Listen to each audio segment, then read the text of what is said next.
Всем привет! Вы на канале Радости, приятности своими руками.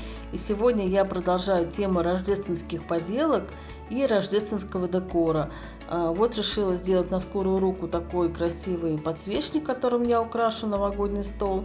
Он делается легко, просто из самых обычных материалов. Как вы видите, по большей части у меня заготовлены природные материалы. Это грецкие орехи, которые я уже покрасила белой акриловой краской, желуди, шишечки. Кстати, шишки я собирала на даче и об этом тоже выкладывала видео. Вот сейчас они мне как раз пригодились. Плюс у меня есть такая замечательная еловая искусственная ветка, очень красивая. Также понадобится белая акриловая краска и глиттер серебряный. Стаканчик, вот этот подстаканник я купила в фикс прайсе, самый обычный, самый дешевый, и свечку тоже купила там же. Первый этап работы: наносим краску на стакан. Можно это делать с помощью губочки, но у меня, к сожалению, новой не оказалось. Я это делаю кистью. И потом берем кусочек фольги, комкаем его в такой неплотный шарик и начинаем наносить, процарапывать краску и делать имитацию такого морозного заснеженного стекла. Вот так вот получается такой эффект. Сейчас приклеиваю стакан на спил. Спил у меня остался от поделки с прошлого года. Я ее разобрала. Она для меня уже не актуальна. И вот использую его уже второй раз. Кстати, очень удобно использовать элементы уже повторно. Ну и сейчас начинаю размещать свои декоративные природные элементы на спиле. Смотрю, как они будут смотреться. Скажем так, подбираю им нужные места.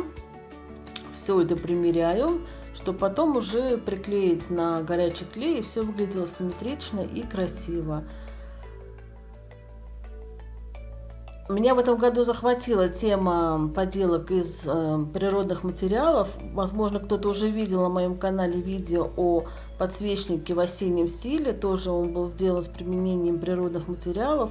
И вот сейчас я решила эту тему продолжить и сделать такой зимний новогодний подсвечник. Мне очень нравится этот стиль. Он такой, скажем, скандинавский и предполагает использование больше натуральных материалов, нежели каких-то искусственных и пластмассовых. Мне он очень нравится, очень по душе, и тем более, что этот материал, он вообще бесплатный. В парках и садах его очень полно, и любой из нас может его набрать и использовать в своих поделках. Ну вот, я заканчиваю уже приклеивать все элементы на спил. Вот так уже подсвечник, скажем так, оформляется.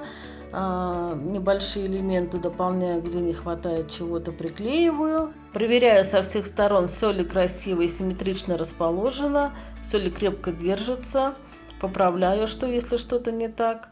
И уже перехожу к следующему этапу. Я хочу дополнительно задекорировать грецкие орешки и покрыть их серебряным глиттером, чтобы придать им блеск и сияние. Для начала я прохожусь еще тонким слоем акриловой белой краски поверх орешков.